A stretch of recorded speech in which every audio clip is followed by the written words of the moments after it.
家再次相聚在香港，中国香港，共同迎来第2届世界航商大会。非常感谢大家的到来。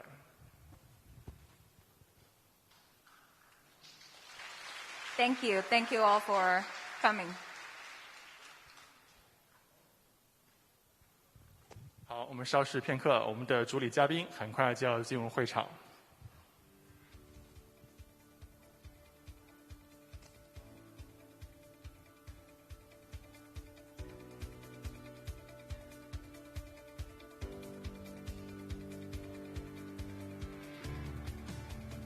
杨叔，今天是第2届的世界航商大会，可以说是一个非常具有意义的第2次的大会。没错，因为第1次的成功召开，在业界引起了强烈的反响，非常成功。所以我们看到招商局和各位主办单位这一次又云集全球的重磅资源，我们相聚在香港，共同为航运界现在和未来的课题出谋划策。尤其是在今年香港回归祖国25周年的这么一个非常具有纪念意义的日子。好，让我们欢迎各位嘉宾入场。Well, ladies and gentlemen, let's warmly welcome distinguished guests to join our forum. Welcome. 热烈欢迎各位嘉宾入场。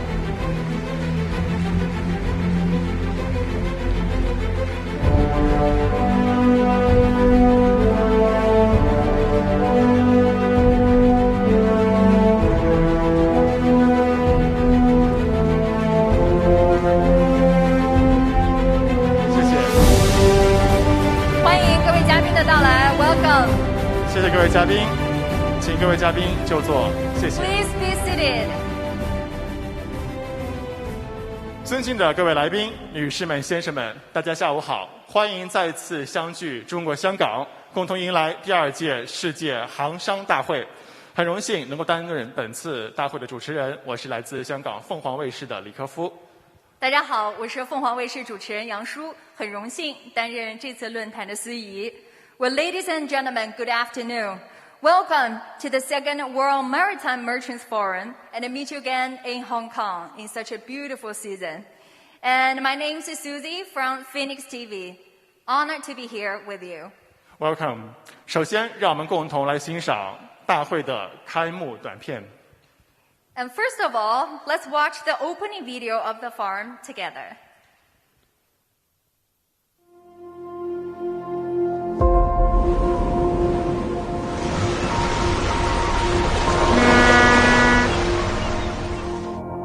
From the past to the present.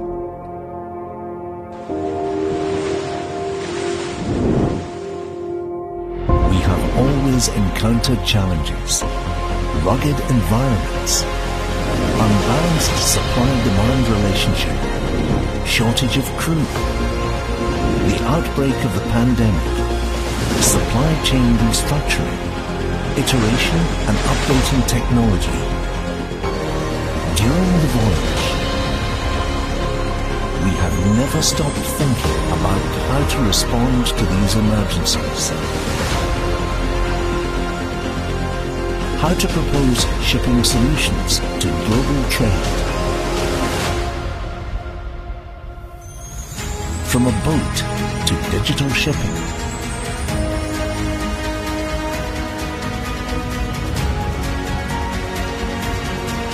We will proceed with our unbending will. Ship management, crew training, safe operations, digital transformation, green and low-carbon initiatives. We have been exploring unremittingly how to adapt to these changes of the times, how to contribute to the prosperity of the world economy. From now to the future, despite uncertainties, we have never been afraid of changes or challenges.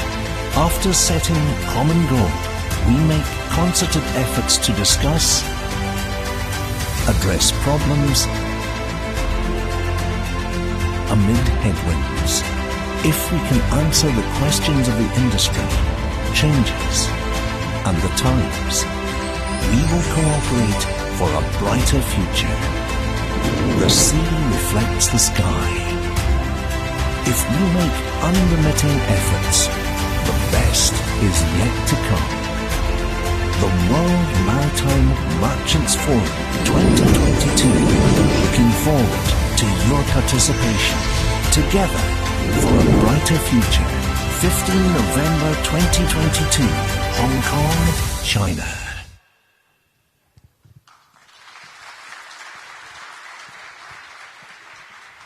没错，凝聚合力，共创未来。The better is yet to come， 未来可期。本次世界航商大会由招商局集团联合香港特别行政区物流及运输局、波罗的海国际航运工会、国际航运工会、香港船东会共同主办，香港中国企业协会、香港航运界联谊会协办，招商轮船具体承办。Yeah, such a fabulous event. And today's forum is hosted by China Merchants Group, jointly with Transport and Logistics Bureau of Hong Kong, Baltic and International Maritime Council, International Chamber of Shipping, Hong Kong Ship Owners Association, and co-organized by Hong Kong Chinese Enterprises Association and Hong Kong Shipping Circle Association. And today's event is undertaken by China Merchants Energy Shipping Company. Thank you so much. Thank you. 接下来，请允许我为大家介绍本次大会的重要嘉宾。And now, let me introduce our officiating guests and keynote speakers of today's event. 中国人民政治协商会议全国委员会副主席梁振英先生。Vice Chairman of National Committee of Chinese People's Political Consultative Conference, Mr. Liang Chunyin. Welcome. 香港特别行政区行政长官李家超先生。Chief Executive of Hong Kong SAR, Mr. Li Ka-chiu. Welcome. 中华人民共和国交通运输部副部长戴东昌先生。Vice Minister of Ministry of Transport of People's Republic of China, Mr. Dai Dongchang. 中央人民政府驻香港特别行政区联络办公室副主任尹宗华先生。Deputy Director of Liaison Office of the Central People's Government in Hong Kong SAR, Mr. Yin Zonghua. 招商局集团有限公司董事长廖建明先生。Chairman of China Merchants Group, Mr. Miao Jianming. 波罗的海国际航运工会主席赵世明女士。President of BIMCO, Mrs. Sabrina Chow. 香港船东会主席顾之浩先生。Chairman of HKSOA, Mr. Wellington Koo. Welcome. 中英船舶管理公司首席执行官 Beyond Hagat 先生。CEO of Anglo-Eastern Union Group, Mr. Beyond Hagat. Welcome. 川崎汽船总裁兼首席执行官明真信一先生。President and CEO of K-Line Group, Mr. Yukikazu Miyochin. 招商局集团有限公司总经理胡建华先生。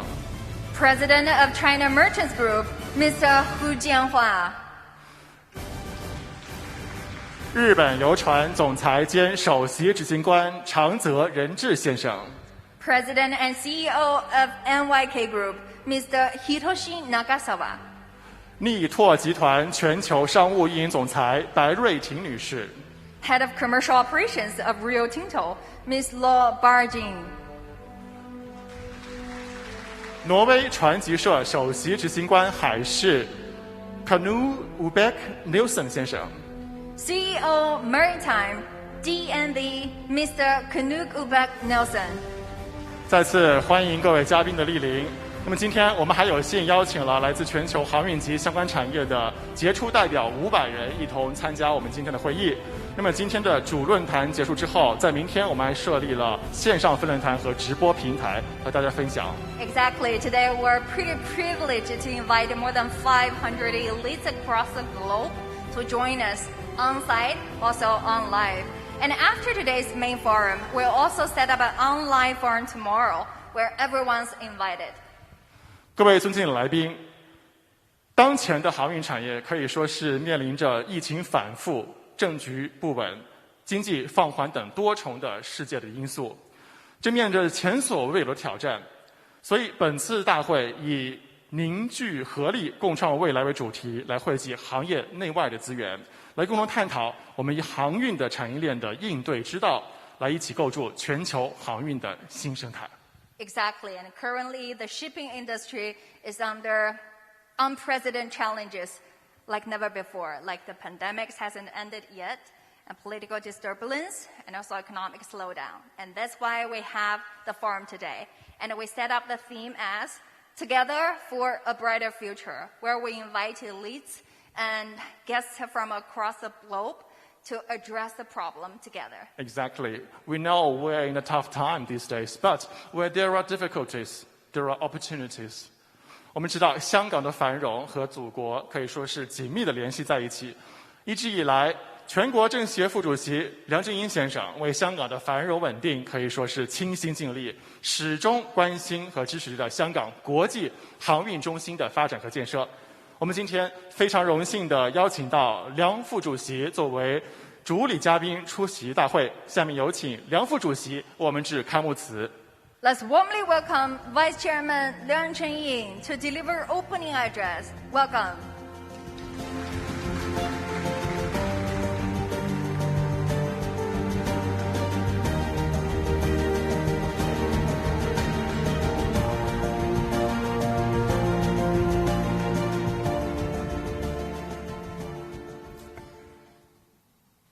Chief Executive John Lee, Vice Minister Dai Dongchang, Deputy Director Yin Zhonghua, and Chairman Miao Jianmin, distinguished guests, ladies and gentlemen, good afternoon. It is my great pleasure to attend the second World Maritime Merchants Forum. As a Vice Chairman of the National Committee of the Chinese People's Political Consultative Conference, I extend to the forum my warm congratulations and my thanks to all those who have supported Hong Kong's development. As we are gathered at this forum, the COVID epidemic remains a challenge. The geopolitical situation uncertain and the global economy under stress. But I believe Hong Kong has one of the best neighborhoods. The continued reforms and opening up of the Chinese mainland being a major factor. Our host today, the China Merchants Group, a state-owned enterprise on the state level and headquartered in Hong Kong, is a living testimony to the fair winds of China. I'm reminded of the early days of reforms in the 1980s when China Merchants was housed in a tiny building on the south side of Connaught Road, Central, and when the Shekau Industrial Zone in Shenzhen, where I was a pro bono lecturer, was a dusty reclamation site. It is no exaggeration to say that Hong Kong was born out of shipping. Nanbeihang, which literally means the north-south trading hongs in Shangwan, was a result of ships plying between the mainland and Nanyang. As the Secretary General of the Basic Law Consultative Committee, which was set up in 1985 to assist Beijing in the drafting of the Basic Law, I can say with some degree of authority that shipping featured prominently in our discussions at the time of drafting the Basic Law. Section 3 of Chapter 5 of the Basic Law is devoted to shipping, while Article 125 authorizes the Hong Kong SAR to, I quote, continue to maintain a shipping register and issue related certificates under its legislation using the name Hong Kong, China, unquote. This is an example of the high degree of autonomy that Hong Kong is given under the one country, two systems principle. In the national 13th and 14th five-year plans, the central government openly supports, in 10 consecutive years, the elevation of Hong Kong as an international shipping center, alongside finance and trade. Elevation, the exact word used in the five-year plans, in shipping terms, must mean upgrading of the entire chain in the global context of the shipping industry in Hong Kong. And as we all know, the industry chain is a very long one indeed, and much longer than the activities shore-based around container ports. The 8 letters in the English name of our city, Hong Kong, probably sums up neatly the directions in which we should move. H is hub. Given the Belt and Road Initiative, RCEP, the Greater Bay Area Plan, and many other regional, national, and multilateral arrangements, Hong Kong is a significant trading and transportation hub. K is knowledge. As a fast-changing industry and coupled with equally fast-changing political and economic situations across the world, we should be knowledgeable of the latest developments, tackle the many challenges head-on, and rise to the inevitable competition from both well-established and emerging shipping centers alike. We should be bold enough to embrace new shipping rules, new business models, new business environment, and new application of research outputs. The O's in our name are organizer and openness.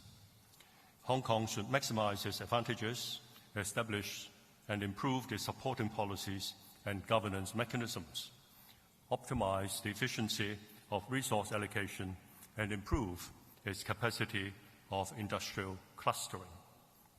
We should focus on a new round of opening up of China and remain fully open and international ourselves. The N's are navigator and networking. As a well-established international shipping center, Hong Kong has mature legal and financial systems and perfect high-end service supporting capabilities. Going forward, Hong Kong should continue to develop its competitive advantages in shipping resources, innovate service models, and enhance value addedness to maintain the leadership in industrial development. The advent of digital and green economy triggered by scientific and technological revolution has forced us to enhance our networking capability. Currently, low carbon and digitalization have become the irreversible trend and will also have a profound impact on the development pattern and business philosophy of the shipping industry. As a city where East meets West and North meets South, Hong Kong's advantages lie in the uniqueness of its resources and the superposition of the various policies, rather than in original technology and industrial advantages. We should make full use of Hong Kong's institutional advantages, legal advantages, cultural environment advantages, and commercial connectivity advantages. Actively connect and coordinate with all parties and promote the clustering of resources and talents. Hong Kong's networking capabilities will bring forth new rules, headquarters of new institutions, and new technologies and industries in the new round of global technological revolution and industrial transformation. A new shipping ecosystem will emerge. The G's are global and governability. Hong Kong should continue to maintain its international outlook, deal with issues from a global and developing perspective, and enhance its international reputation and competitiveness. Within the framework of one country, two systems, Hong Kong should constantly improve its governance system and enhance its governability so as to foster a fair, efficient, legal, and open environment for the continual elevation of its international shipping, financial, and trading center status. Distinguished guests, ladies and gentlemen, this forum is a valuable platform for connecting and sharing. I look forward to learning from you the transformation and the upgrading of the shipping industry, which, as I said, has a very long chain of activities, much more than handling container boxes, under the theme of this forum, and that is Together for a Brighter Future. I wish the second World Maritime Merchants Forum a complete success. Thank you.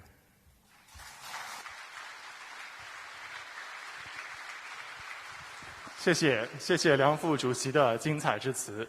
Thank you, Mr. Leung, for a wonderful speech. 正如梁副主席所说的，香港香料之港这个名字就说明了香港的由来。香港因港口而生，因港口而兴，也必将因港口而发扬光大。在过去的2022年，可以说香港经历了一个非常不平凡的2022年。2022年不仅是香港胜利回归祖国25周年，也是香港由治及兴的极为关键的一年，具有里程碑式的意义。那么，在香港继续举办本届杭山论坛大会，正是要充分发挥香港背靠祖国、面向世界这一个独天独厚的优势。非常幸运的是，今天香港特别行政区行政长官李家超先生也亲临大会现场，让我们用热烈掌声欢迎李家超先生为大会致辞。Well, ladies and gentlemen, please warmly welcome Mr. Li Ka-chiu, Chief Executive of Hong Kong Special Administration Region, to deliver an address to the forum. Welcome.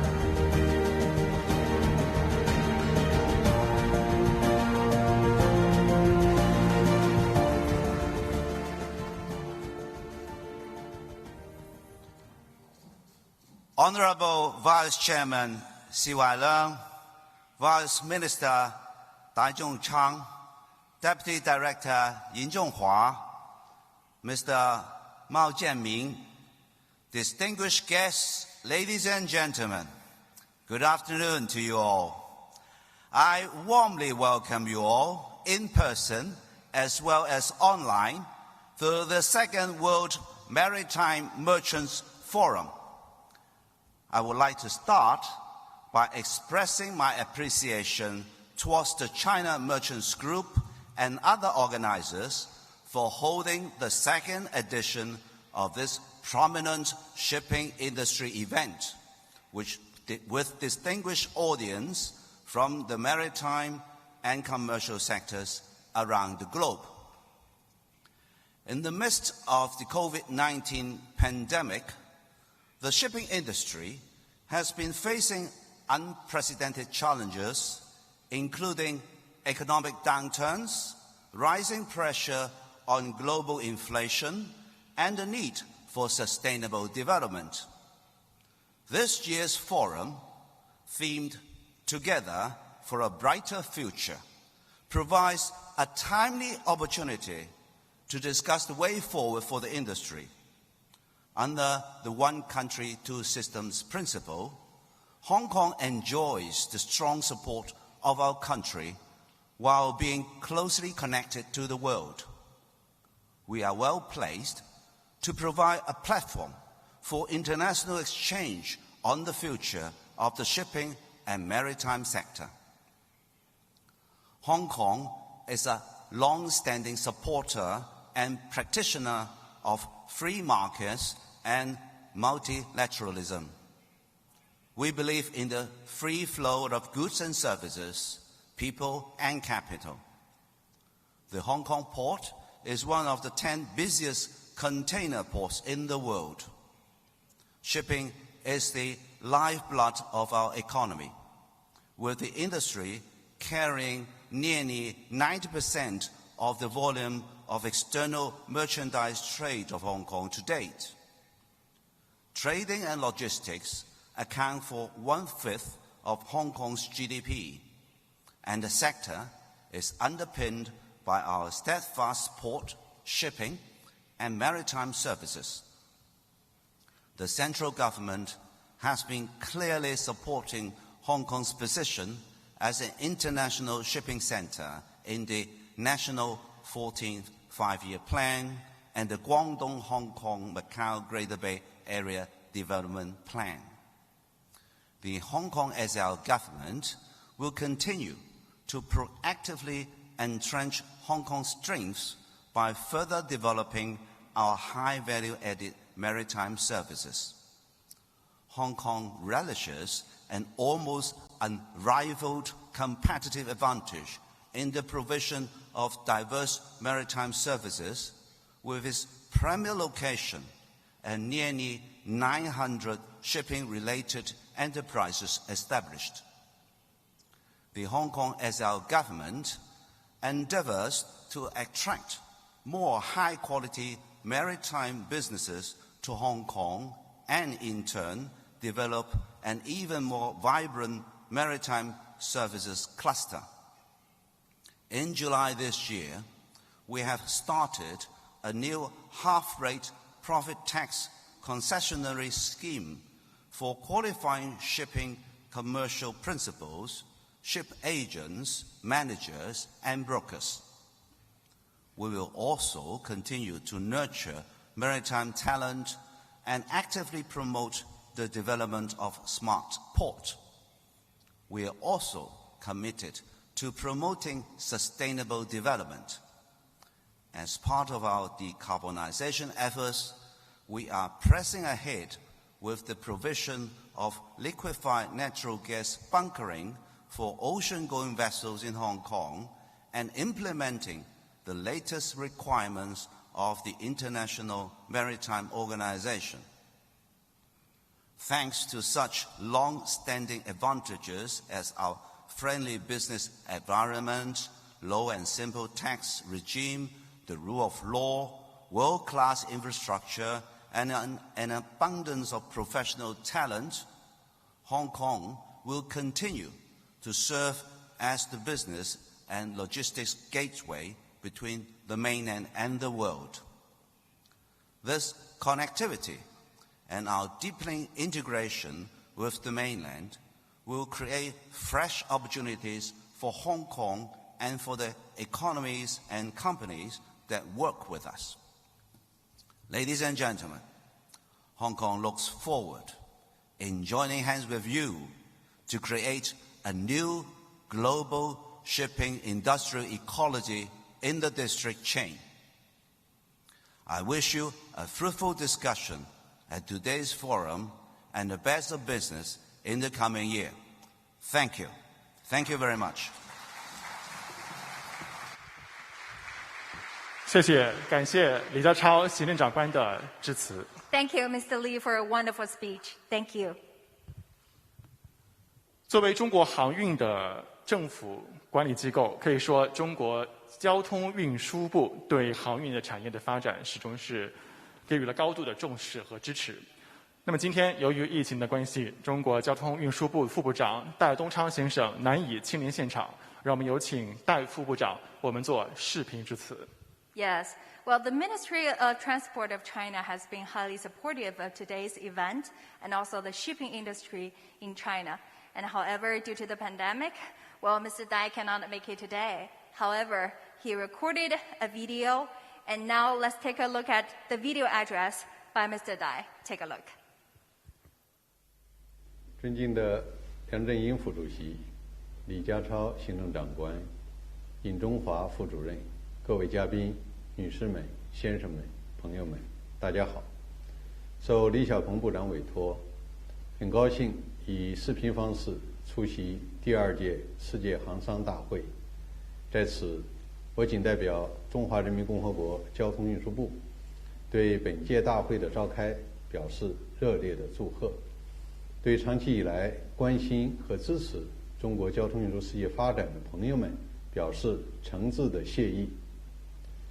前不久召开的中国共产党第20次全国代表大会，立足新时代新征程的历史方位，对全面建设社会主义现代化国家、全面推进中华民族伟大复兴进行了战略部署。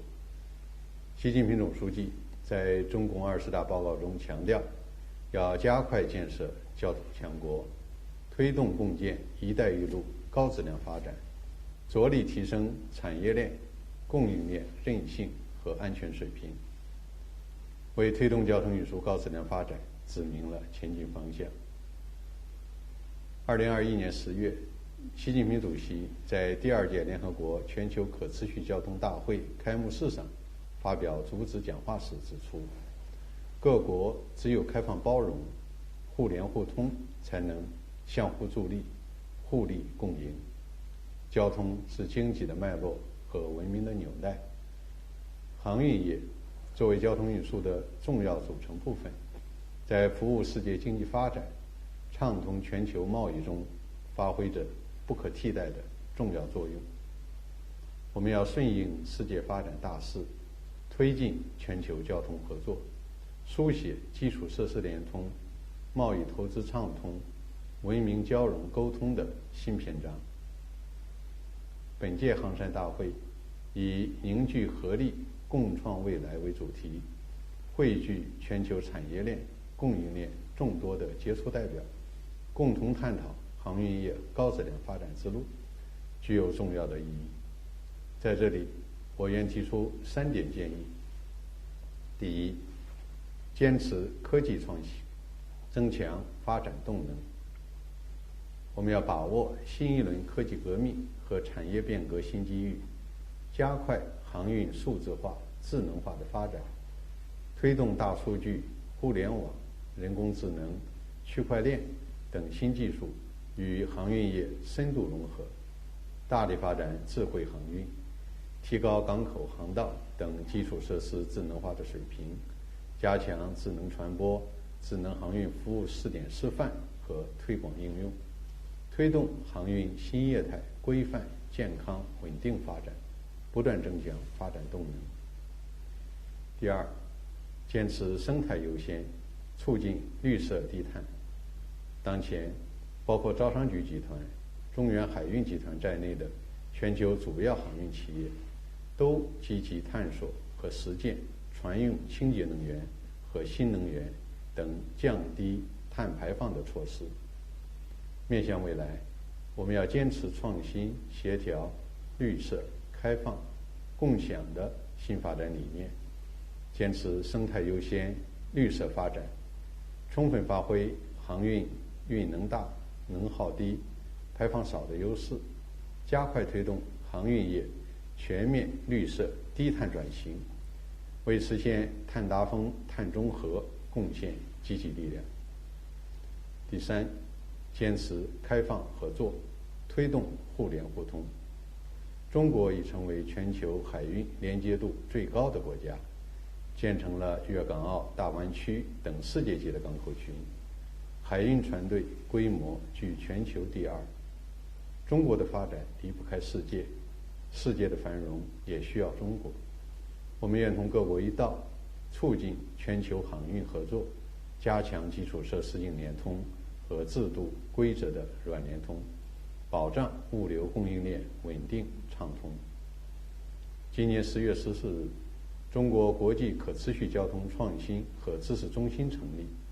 习近平主席致贺信指出，中方愿同各国一道，充分利用中国国际可持续交通创新和知识中心平台，促进全球交通合作，为推进全球发展倡议，落实联合国2030年可持续发展议程，推动构建人类命运共同体作出贡献。我们将充分发挥中国国际可持续交通创新和知识中心的国际智库、合作展示、人文交流功能，推进全球交通合作，推动可持续的交通、可持续的发展。女士们、先生们、朋友们，航运业是香港长期繁荣与稳定的重要支撑。习近平主席在庆祝香港回归祖国25周年大会上发表重要讲话时指出，中央政府完全支持香港长期保持独特地位和优势，巩固国际金融、航运、贸易中心地位。交通运输部愿与香港特区政府一道，支持香港发挥全面与国际接轨的专业服务和人才储备优势，背靠祖国，连通世界，巩固国际航运中心地位，促进香港长期繁荣与稳定。也期待香港加强与内地优势互补，积极参与交通强国、粤港澳大湾区和“一带一路”建设，在全面建设社会主义现代化国家、全面推进中华民族伟大复兴的新征程中，做出新的更大的贡献。最后，预祝第2届世界航商大会取得圆满成功。谢谢大家。Well, thank you, Ms. Lai, for joining us through the video address. Thank you. 谢谢戴东昌副部长的精彩致辞。一直以来，中央人民政府驻香港特别行政区联络办公室为香港的繁荣稳定做出了巨大的贡献，也为香港的航运中心建设提供了很大支持。今天我们有幸请来了中央人民政府驻香港特别行政区联络办公室副主任尹宗华先生。接下来，我们热烈掌声有请尹宗华先生。Now, let's warmly welcome Mr. Yin Zonghua, Deputy Director of the Liaison Office of Central People's Government in Hong Kong. Welcome.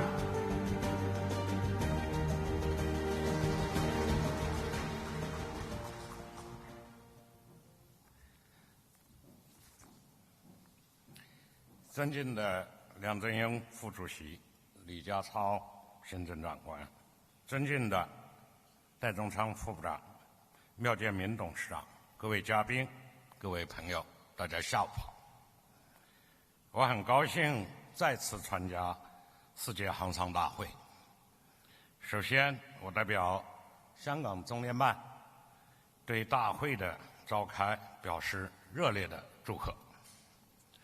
今年，招商局集团、特区政府运输及物流局、波罗的海国际航运大会、国际航运工会、香港船东会等共同组织本次论坛，广邀全球航运业精英，围绕凝聚合力共创未来主题开展交流研讨、共商航运业合作创新发展，共促世界经济贸易增长，具有十分重要的意义。航运业连接着全球各地的市场，承载着90%的货物贸易运输，是国际经济循环的大动脉。在贸易往来、经济发展、人文交流和民生保障中，一直发挥着不可替代的重要作用。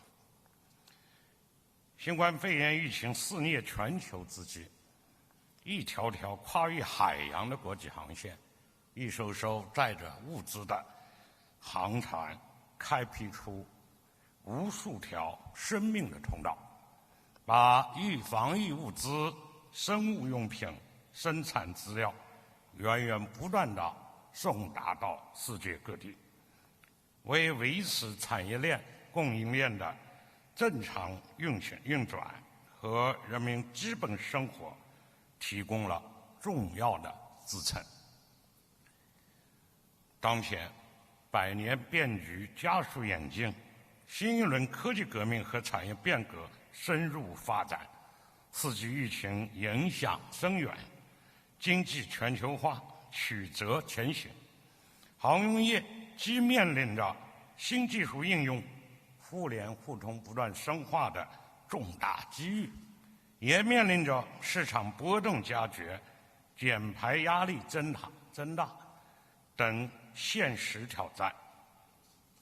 通过练好内功、强身健体，一定能在变局中实现创新发展，更好地支持经济振兴，服务人民生活。本届大会安排的航运产业重构、绿色生态、数字智能化等等重要的专题，都具有很强的现实性和针对性，希望与会的行业翘楚、业界专家广泛交流、深入研讨、相互启发，为全球行业持续健康发展贡献更多的真知灼见，提供更多的思路和建议。就像我们这次论坛主题英文所说的，只要我们携起手来，我们一定能创造更加光明的未来。香港背靠祖国，连通世界，拥有一国两制独特的优势，自由开放，雄冠全球，营商环境世界一流。香港行业高度发达，货运班轮通达世界各地600多个目的地，船舶管理、船舶融资、海事保险、海事法律及争端解决等等相关服务业优质高效，是著名的国际航运中心。一直以来，中央政府不遗余力地支持香港保持独特地位和优势，支持香港从世界各地开展更加开放、更加密切的交往合作，支持香港更好地融入国家发展大局。今年7月1日，习近平主席在庆祝香港回归祖国25周年大会上的重要讲话，还有上个月召开的中国共产党20大，都强调将支持巩固香港的国际金融、航运、贸易中心地位。当前，香港正稳步走向有志即兴的新阶段，正奋力谱写一国两制实践的新篇章。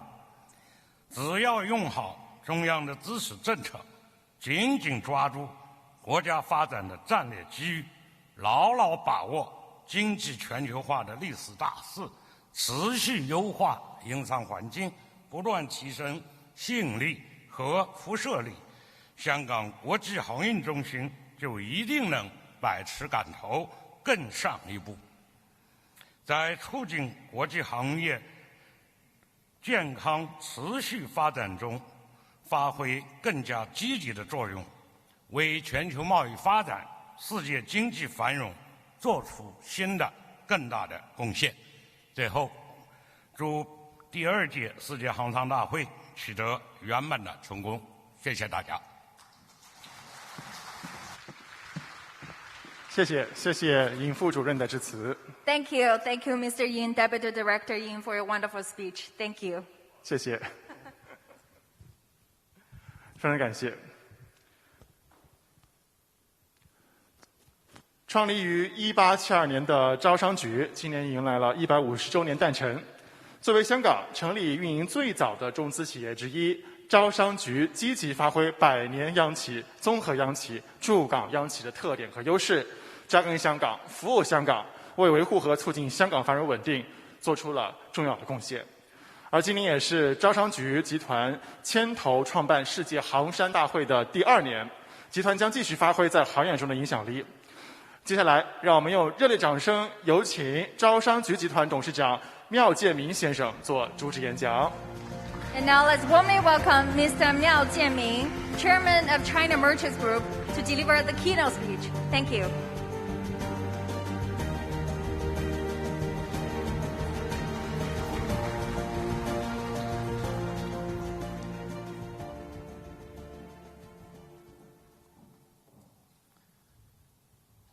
The Honorable Vice Chairman Liang Jingying, Chief Executive Li Ka-chiao, Vice Minister Dai Dongchang, Deputy Director Yin Zhonghua, distinguished guests, good afternoon from Hong Kong, and a greeting to those of you joining us online.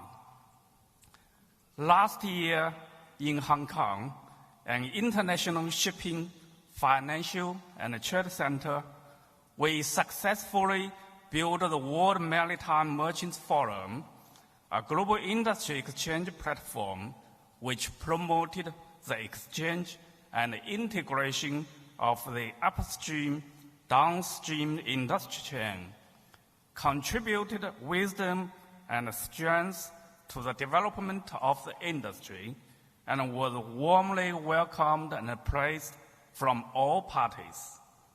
Today, we gather again in the Second World Maritime Merchants Forum in Hong Kong. I believe that we will be able to enlighten more sparkles of ideas, cross obstacles of the uncertain environment in front of us, and explore the forward direction of the shipping industry. Shipping industry is both ancient and modern. It has witnessed and participated in the process of social progress and changes of the time. It is an important force in promoting the historical process of modernization. Today, shipping has become one of the core forces driving the global economy. It is not only a ballast stone to ensure the stability and health of the multinational industrial chain and the supply chain under the economic globalization system, but also a barometer of the world economy. All parties in the upstream and downstream industrial chain and in the ecosystem participating in the forum today have a pivotal impact on the development of the world economy. More importantly, shipping is a core carrier of the development of marine civilization, which represents the development concept of openness, inclusiveness, and a win-win cooperation. These are challenging times, but also hopeful times. Looking at the current situation, economic globalization and the stability of the international supply chain are facing some challenges. There may still be many hidden crises under the appearance of the prosperity of the shipping industry. However, we must see that the reshaping of the industrial chain and the supply chain and the revolution of shipping development model will also bring new opportunities for the industry progress. These challenges and opportunities can be summed up as three major changes. Firstly, from the background of the times, the great changes that is ever seen in a century in the global economy, politics, and society have reshaped the shipping development environment. We have felt the market chill brought about by the decline in demand for international trade and ocean transportation under the global economic recession. We have also experienced the slows of fluctuations in bulk trade and global geopolitical conflicts. We have even witnessed the fragility of the enduring global supply chain under the swept of the once-in-a-century pandemic. The shipping industry is not only deeply affected by changes in the global economy, but also affects the operation of the global economy through the supply chain. We have to think about a major issue, which is how to improve the resilience and the safety of the shipping industry chain in an environment full of uncertainties and unstable factors, so as to escort the supply chain and help the global economic recovery. Secondly, from the perspective of industrial history, new cyclical changes have restructured the operating rhythm of the shipping market. The shipping industry is characterized by heavy assets and intense cycle. It is not only affected the macroeconomic cycle, but also has the cyclical characteristics of the industry itself. At present, the shipping cycle is not only affected by conventional factors such as macroeconomics, industry, and market demand, but also superimposed on unconventional variables such as geopolitics, COVID-19 pandemic, and supply chain restructuring. It greatly increases the difficulty of controlling the current operating rhythm of the shipping market. How to accurately grasp the operating rhythm in the extremely complex market environment is a matter of life and death. It is a challenge in the face of every participant in the shipping market. Certainly, from the perspective of future development, technological progress and conceptual upgrades will reconstruct a new model of shipping in development. A new round of technological revolution and industrial transformation is in ascendant, which will bring profound changes to human society. Many industries are about to undergo or have already undergone changes, and the shipping industry is no exception. The rounded application of digital, networked, intelligent technologies, the acceleration of development concept of ecological sharing and green and low carbon will fundamentally change the development model of shipping.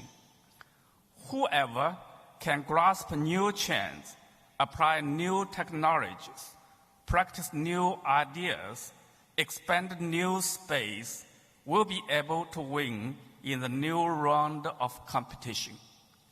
This makes us look forward to the future.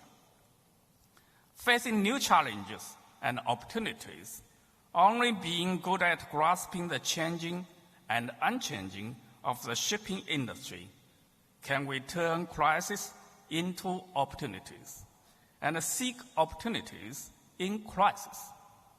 The shipping industry shall have a bright future. Borrowing the wisdom of the ancient Chinese, we need to positively embrace the ever-changing circumstances, 变异, actively practice the underlying principles, 简易, and accurately grasp the unchanging fundamentals, 不易. The so-called ever-changing circumstances refers to the changes in the external environment of shipping development that we cannot control. The so-called underlying principles means that we should address the uncertainty of the external environment with the certainty of our own growth by making solid progress in our own undertakings. The so-called unchanging fundamentals means that we should firmly hold on to the development concept of openness, inclusiveness, and a win-win cooperation of marine culture. Herein, I solemnly suggest that the global shipping industry should take the direction of openness, sharing, greenness, and intelligence to build an inclusive shipping ecology, optimize the shipping industry chain, and take the initiative to shoulder the mission and the responsibility of stabilizing the global supply chain so as to cope with changes in the shipping cycle and looking for new opportunities for the development of shipping industry in the process of restructuring the global supply chain. The first is to promote more open and diverse industry cooperation. After years of interpretation, the shipping industry chain has developed into a community of mutual integration with intertwined relationships and closely related interests. The absence of any link will cause congestion and sluggishness in the entire industry's chain. Therefore, we must promote the upstream and the downstream of transportations, trades, ports, and other industry chains to give full play to their respective advantages and carry out long-term, stable, effective cooperation. It not only advocates the strong alliance and mutual promotion between large leading enterprises, but also supports the complementary advantages and benefit sharing among enterprises of different scales, so as to jointly build an open, inclusive, cooperative, and a win-win shipping ecosystem. The second is to improve the rationality of the layout of the industrial resources. The reshaping of the global trade pattern and the restructuring of the flow of goods have indirectly caused the imbalance and the partial failure of the allocation of industrial resources. Therefore, we need to recognize changes, adapt to changes, and seek changes. We need to constantly optimize resource allocation, rationally allocate industrial resources, entirely promote the aggregation and integration of supply chain elements such as cargo flow, merchant flow, capital flow, and information flow, and jointly create a smooth, convenient, and efficient supply chain system so as to realize the progress and the improvement of the overall level of the industry to help sustainable and stable development of the global economy. The third is to play the role of digitalization in smoothing industry chain. Under the wave of digitalization, many enterprises have enhanced their internal management efficiency by developing digital systems. Last year, the BRITC platform released by CMES at the first World Maritime Merchants Forum is a blockchain platform for bulk cargo trade and transportation based on technologies including blockchain and the Internet of Things. It is an exploration of digital technology connecting the upstream and the downstream of industry.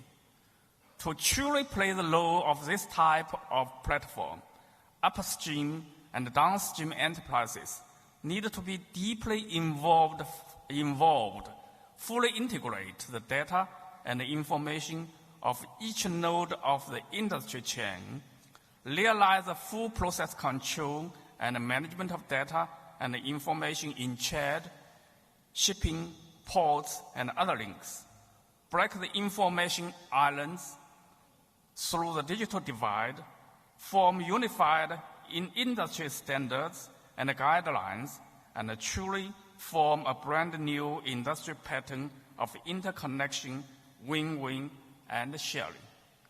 Last but not the least is to actively promote low carbon emission reduction. Zero carbon future is a grand goal of shipping industry to achieve long-term development. It is also the solemn commitment and the first demonstration of the shipping industry to the world. Green shipping, low carbon future is not only a challenge and a pleasure for the shipping industry, but also a huge business opportunity. Green ship construction, zero carbon fuel supply, high value-added shipping services, and a new system of rules will foster a fresh trillion-dollar market space and provide industry participants with a large stage for development. Ladies and gentlemen, friends, as shipping practitioners, in the face of great changes unseen in a century, Only by adhering to openness, inclusiveness, implementing resources integration, giving full play to the strengths of digital innovation, promoting green and low-carbon actions, can we drive the ancient shipping industry successfully to a more beautiful and brighter future. In closing, I wish this forum a full success. Thank you.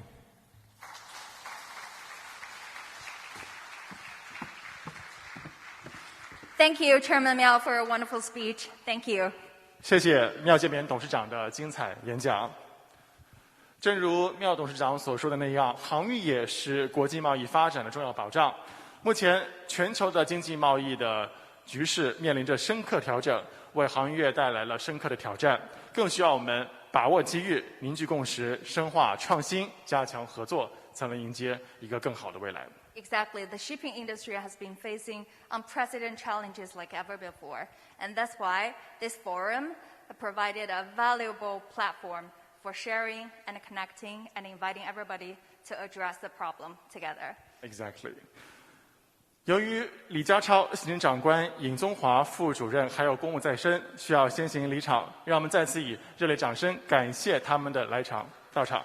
Okay, ladies and gentlemen, before we move on to the next session, Mr. Li Jiachao and Mr. Yin Zonghua have to depart earlier due to other business schedules.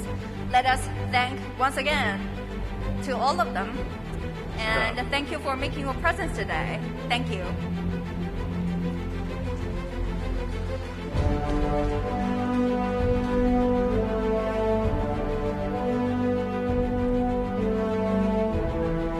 Okay, let's continue with the keynote speech session of today's forum. 接下来，我们将邀请我们的行业的嘉宾来进行今天的主旨演讲。Okay, nowadays we know the shipping industry has developed into a very close community with interwoven relations and common interests and density. And no one knows how the world will change, but we do know that are we ready for the change? We know for sure is that the shipping industry can develop, but only if we have the mentality and consciousness of openness, mutual benefit and common prosperity, and truly form a new pattern and win-win business form with sharing philosophies. Okay, let's welcome Ms. Sabrina Chow, Chairman of BINCO, to give us a speech. Welcome, Mrs. Sabrina Chow.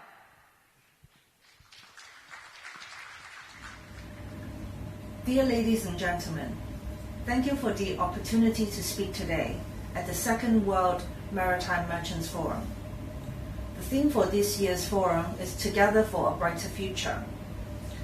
With the current state of the world, with all the uncertainties, wars, energy crisis, galloping inflation, and a pandemic that is only now loosening its tight grip, the idea of a brighter future is both bittersweet and full of hope. With the current state of the world, it can be difficult to keep the eyes on the price. From our corner of the world, for us, we in the world of maritime, the price is a sustainable maritime industry. And despite all the uncertainties, the future will be brighter and our industry more sustainable. As the world is reopening, nation by nation, I believe we can all safely say that each one of us learned something during the pandemic, or realized something, or rediscovered something. Whether it was realizing that over the past few years, we may not have spent as much time with our family as we would have wanted to, or that behind Hong Kong's impressive skyline with 6,500 people per square kilometers, 75% of this magnificent city is green, covered in lush mountains, beaches, and wildlife, perfect for walks and clearing the mind. As for the shipping industry, we rediscovered resilience. We in the industry knew that shipping is resilient, but the world outside did not. During the pandemic, the shipping sector did not break or stop. It continued. Whether the world closed down country by country, it continued. supplying people and businesses with everything essential. It continued because of our seafarers, the 1.7 million men and women seafarers who took the fall because they were not designated key workers. The shipping industry is resilient. Our seafarers are resilient. And because of that, I am hopeful that despite the current uncertainties, we will keep our eyes on the price. According to recent figures from the United Nations, the value of global trade reached a record level of $28.5 trillion in 2021, not only returning to, but exceeding its pre-COVID-19 levels. Now is the time to keep our eyes on the price. Deadlines for decarbonizing our industry are not going away. They are moving closer and closer. Everyone across the entire maritime spectrum recognizes that we need to change. The shipping industry, the fuel industry, port industry, and the technologies rely on, and we need regulation and tools that make it possible. We need collaboration across the entire maritime spectrum and beyond. Albert Einstein once pointed to the fact that we cannot solve our problems with the same thinking we used when we created them. We need to think across, beyond, and together to succeed to decarbonize. The pandemic caught everyone off guard. I think it has also caught people off guard. How fast the shipping industry could change and adapt to crisis and keep world trade moving. We are often thought of as traditional, old-fashioned even, but in times of crisis, we have proved that we can adapt. The pandemic somewhat catalyzed the digital revolution. One very relevant example is electronic bills of lading. Globally, less than 2% of world trade is carried on electronic bills of lading. Its use, however, spiked globally during the COVID-19 pandemic, when it was suddenly difficult to move and process paper bills. In support of the maritime digitalization journey, BIMCO set up our own standards, innovation and research department, a team which aims to help facilitate the digital journey. One such task is to help increase the acceptance and use of electronic bills of lading.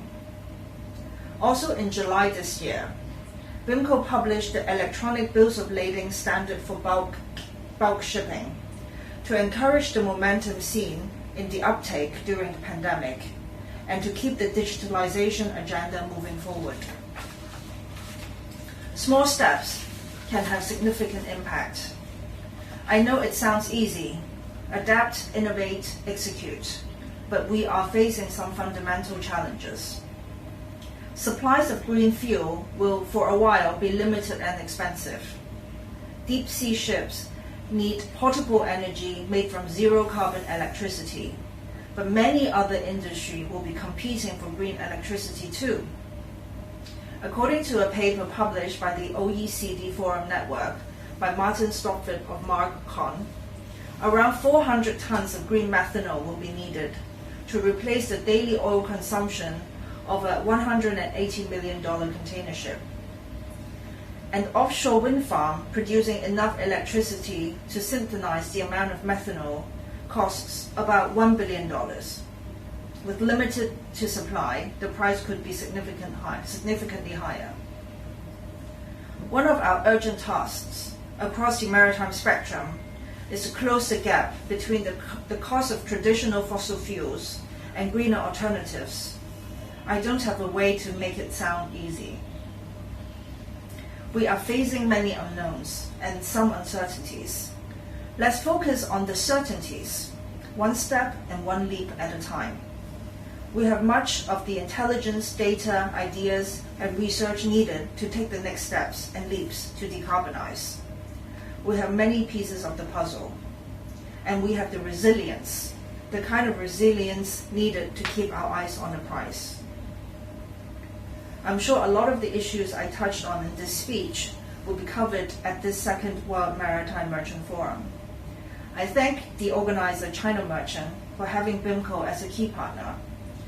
And I wish that this event will become a stable event in Hong Kong in years to come, to gather world maritime leaders to discuss and exchange views on the future. I wish everyone good health and a successful event. Thank you very much. Thank you, Sabrina Chow, for the wonderful video address. Well, as we all know, the shipping industry has played a decisive role in Hong Kong's economy. And for many years, Hong Kong Ship Owner Association has been striving for the rights and interests of Hong Kong ship owners at local, national, and global levels. And now, let's warmly welcome Mr. Wellington Koo, Chairman of Hong Kong Ship Owners Association, to deliver the speech. Welcome.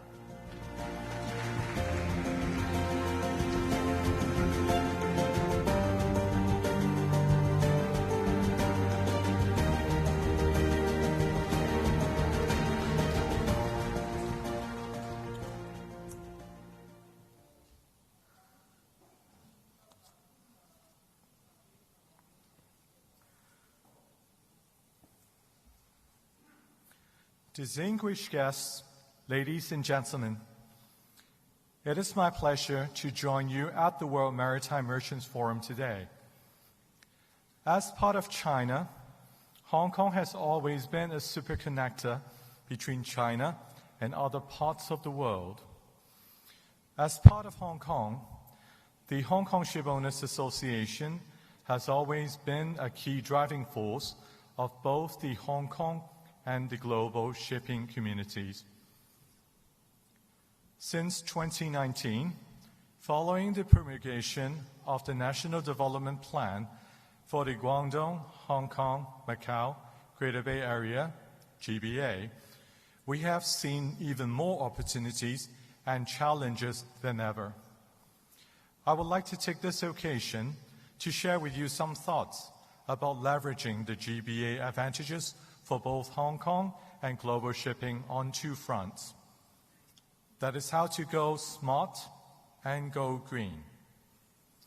Smart shipping has been a hot topic in the global maritime arena for many years. As the Hong Kong SAR government's policy goal is to develop Hong Kong into an international and technology hub with GBA support and backup, its shipping sector must be part of this visionary plan for obvious reasons. In particular, the COVID-19 pandemic has once again illustrated the strategic importance of shipping, on which nearly 90% of the world's supply chains rely. To ensure the efficient, effective running of these supply chains, the shipping sector must continue to grow smart in every sense. Green shipping has been another global trend in the maritime arena for many years, with regulators at all levels, that is the local, national, regional, and international, all setting new and more restrictive rules and requirements from time to time. While the industry remains committed to reduce greenhouse gas emissions to meet the various ambitious decarbonization targets of the various authorities, all these targets will require a global effort and support, including that of China, as a big share of the world's fleet is owned by Chinese players, including those in Hong Kong. The role of Hong Kong is therefore indispensable. For the sake of both present and future generations, we must take the lead in becoming as green as possible. With the support of the GBA, Hong Kong clearly has the potential to be a strong advocate for smart and green shipping. Indeed, given the concentration of shipping knowledge and major players in Hong Kong, we can use Hong Kong to spearhead new technologies and ideas, and the GBA as a springboard to other mainland markets and end users, such as the shipyards. Hence, some time ago, we recommended promoting cooperation between Hong Kong and Shenzhen regarding the incubation of ship tech and marine tech projects. And through the GBA, which has a population of over 80 million, the commercialization of these technologies in the whole of China and the global community. As you know, our country is a strong advocate of ecological civilization, as we firmly believe that we are living in a global community with a shared future. As both an international financial center and maritime center, Hong Kong can definitely play a role, indeed an innovative role in this connection. The shipping industry is a typical asset-heavy industry with huge capital needs and unique industry knowledge barriers. And today's traditional shipping industry, like all industries, is being challenged by green transformation. Therefore, the entire shipping industry chain will require huge amounts of capital investment, and green shipping financing is the general trend. Hong Kong has a well-developed financial services industry and a legal, tax and regulatory system that is fully in line with international standards. It is therefore also a big window for connecting our country and the GBA to the rest of the world. We can leverage the advantages of other GBA cities to jointly promote the growth of global shipping with respect to green financing, green shipping, environmental protection, and emission reduction. Indeed, Shenzhen has made solid achievements in technological innovation and talent development, and Guangzhou has a comprehensive shipbuilding industry. Hong Kong, together with its peers in the GBA, should be able to find a new position and create a new shipping industry chain for the benefits of the global community. The above are just some thoughts. Given the huge potential of the GBA as well as the strong foundation in Hong Kong, more can definitely be done and should be done for global shipping in the long-term, sustainable interests of all. Thank you very much.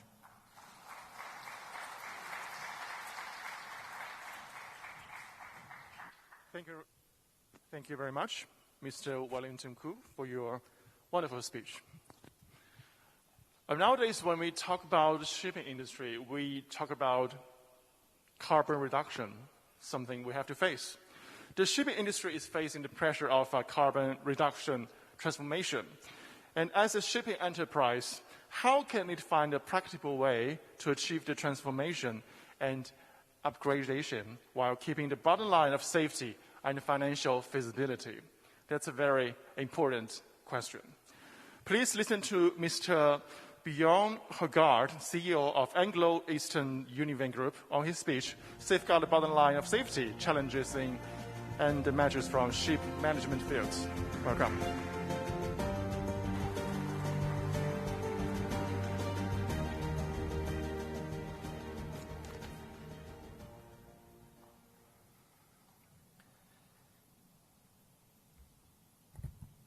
Distinguished guests, ladies and gentlemen, I was asked to make a short speech about safety, so that's what I will do. And the key thing to say about safety is that if you think safety is expensive, try having an accident. It's hugely more expensive and disruptive to have an accident than it is to keep ships free from harm. Safety in the workplace is, of course, the leader's responsibility, as it's our job to ensure that the people with lesser decision power in the organization can do their job without risking injury or worse, death. It's our job as leaders to ensure our employees can go home to their families after the end of their contract, safe and sound. And if they don't, it is us as leaders who have failed, and with that, taken a father away from his children, a husband away from his wife, and a breadwinner away from a family. But safety is not just the right thing to do, it's also good business. Safe ships produce better business results, in part because they are organized better and planned, and risks properly assessed and mitigated to avoid any accident. In ship management today, we are working on new principles for safety. The past was a focus on procedures and control, as the thinking was that if we get people to follow procedures in a controlled environment, then we can avoid accidents. But humans are fallible. Humans make mistakes, regardless of how many procedures and checklists we come up with. So whereas procedures and checklists are helpful, they are not the answer to reaching new levels of safety in shipping. Instead, we must think about humans holistically and about how we unleash the full human potential. It's about moving from a culture of compliance to a culture of commitment. You see, a company's safety culture is not a checklist or a toolbox or a set of procedures. Rather, your safety culture is the measure of core values, commitment, and collective behaviors of your organization to emphasize prevention over production, to ensure protection of people and the environment.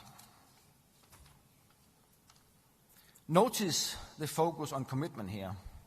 How do you get people to commit? How do you ensure people are motivated and accountable? Well, it turns out that motivation and accountability are internal. It's something people do to themselves, not something you can do to others. And getting people to be internally motivated and accountable has several specific elements to it. Firstly, of course, we must make sure that our employees have good basic health. That means we must make sure that they get adequate rest, nutrition, and exercise, and that they enjoy good social relations at their job as in their lives. A healthy mind in a healthy body. If that's achieved, it turns out that there are three things that will unlock internal motivation and accountability in every worker or employee. One, a sense of purpose. If you understand how what you do serves a purpose outside of yourself, how it helps other people, how it improves the outcome for the larger organizational system, that makes people feel useful, and that feeling that they contribute and that they matter. Two, a sense of mastery. This means having the understanding of what the job entails and the resources, tools, and skills to do it well. And three, a degree of autonomy. When having purpose and mastery on the job, the freedom to make autonomous decisions to achieve agreed objectives or outcomes. Earning that kind of respect in the workplace helps at unleashing the full potential in any individual. In summary, if we can ensure that our employees are healthy minds in healthy bodies, that they have good social relations, and that they have purpose, mastery, and autonomy, then you will have a culture of commitment. It sounds easy, and it is, of course, in principle rather easy to see the building blocks, but in practice, it takes a lot of work to get all the elements right. In a culture of compliance, you lift the performance of an organization up, but there will be a ceiling for how good it can be. You don't unleash the full potential of your people in a place where compliance is the most important way of working.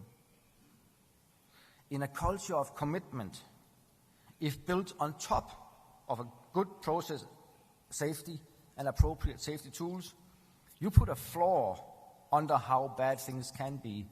And most importantly, you open the limits of how good your organization can be to the sky. There's much more to the ongoing work in ship management of safeguarding the bottom line of safety in our industry. But the key is this shift in the culture from one of compliance to one of commitment. And the opportunity for shipping is to learn from some of the best industries, like the airline industry and the nuclear power production industry. These have already embraced some of the thinking I've outlined here. And that has led to a next level performance in this industry. We need a leap of faith too in shipping to get to a next level performance. Part of that means accepting that humans make mistakes. Blame fixes nothing, and there can be no progress without the truth. But when we embrace these new ways of thinking and help our employees become the best versions of themselves that they can be through internal motivation and accountability, then we have come a long way. Good luck to you all in lifting the game of safety in your company or workplace. If you think it's too expensive, try having an accident. Thank you. Thank you, Mr. Billon, for sharing with us your insights. Thank you. Please be seated.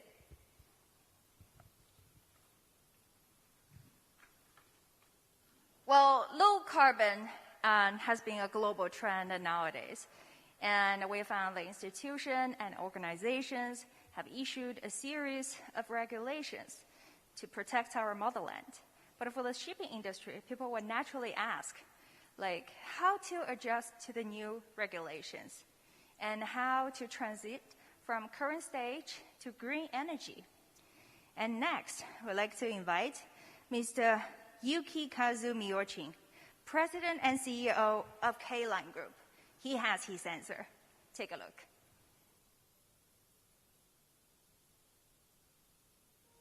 Hello, I'm Yukikazu Miyochin, President and CEO of Kawasaki Kisen Kaisha Limited. I would like to start my speech by thanking China Merchant Energy Shipping for inviting me to speak at the Second World Maritime Merchants Forum. I would also like to express my gratitude to the organizers and all those involved. There are about 50,000 vessels engaged in international shipping all over the world, which emit an amount of CO2 equivalent to Germany, or about 2.1% of global emissions. At the same time, marine transportation continues to increase in line with the growth of the global economy. Technological innovations have greatly improved CO2 emissions efficiency. However, further efforts are required to achieve zero emissions in the future. The initial IMO strategy on reduction of GHG emissions from ships was adopted in April 2018. This set the midterm goal of 40% improvement in fuel efficiency from 2008 level by 2030, and the long-term goal of 50% reduction of total GHG emissions by 2050. Today, shipping companies implement GHG reduction measures according to this IMO strategy. Specific measures include switching to low-carbon fuels such as LNG and LPG, implementing efficient operation and slow steaming, introducing energy-saving equipment, and responding to environmental regulation such as EEXI and CII. In this way, shipping companies are now making daily efforts towards zero emissions. K-Line Environmental Vision 2050 sets out a goal of achieving 50% improvement in CO2 emission efficiency by 2030 and challenging to net zero emissions by 2050, thereby exceeding the IMO's reduction target. In our most recent low-carbon initiative, we were working with Airbus subsidiary Airseas. They developed an automated kite system called Seawing that converts wind power into propulsion by flying a giant kite in front of the ship. We aim to implement this system by the end of the year. In addition, in order to enhance vessel operation efficiency, we have developed an integrated vessel operation and performance management system called KIMS to pursue advanced management of vessel operations, such as fuel consumption, engine power, and speed. The shift to zero-emission fuel is essential to achieve net zero. Along with the growing momentum to achieve net zero emissions, specific studies and initiatives to use ammonia, hydrogen, and other promising next-generation fuels for decarbonization are being accelerated beyond industry sectors. At the same time, we cannot fully address environmental issues on our own. So as a company in the maritime industry, we would like to contribute to society together with the partners like China Merchant Energy Shipping. Thank you once again for the opportunity to give this speech. In our medium-term management plan, we have positioned the LNG carrier business as one of priority focus and are working on various projects in this area. We will further deepen our relationship with China Merchant Energy Shipping, with whom we have been enhancing our collaboration on a large energy carrier project, and apply safety and high-quality vessel management to provide safe and optimal services that put our customers first. Arigato, Mr. Yukikazu. Thank you.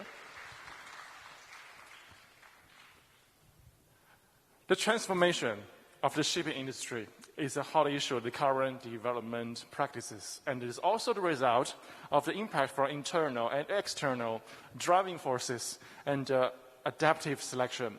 It promotes business adjustment and relationship reconstruction of each industry in shipping, and reshuffle the coordination and the diversion of labor. Now, we will launch the first panel discussion on the rebuild of the shipping industry chain in the post-pandemic era. That's a very important topic nowadays. And in the first panel discussion, we are honored to invite 6 guests. Mr. Michael Fitzgerald, Deputy CFO of OOCL. Mr. Nick Shaw, CEO of International Group of P&I Clubs. Mr. Norbert Cray, Senior Vice President and Regional Manager. Maritime Region Greater China of DNV.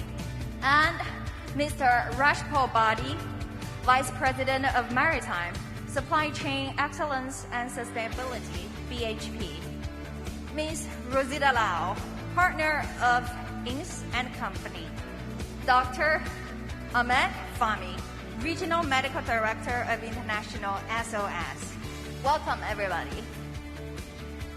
And we'd also like to invite Mr. Lianjun Li, Senior Partner of Reed Smith LLP and the Head of the Transportation and Commercial Litigation Practice, to act as the moderator of the first panel discussion. Let's give them a big round of applause, ladies and gentlemen. Now I'd like to pass the microphone to you.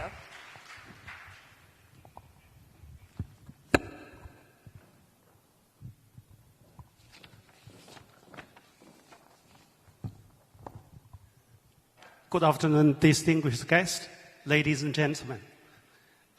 My name is Lianjun Li, Senior Partner of Reed Smith Richards Butler. It is my great honor to moderate this session. We shall focus on restructuring and reshaping of shipping industry chain in the post-epidemic era. First of all, may I introduce our great panelists with us today. I'm sure that our panelists are familiar to many of us today. Mr. Michael Fitzgerald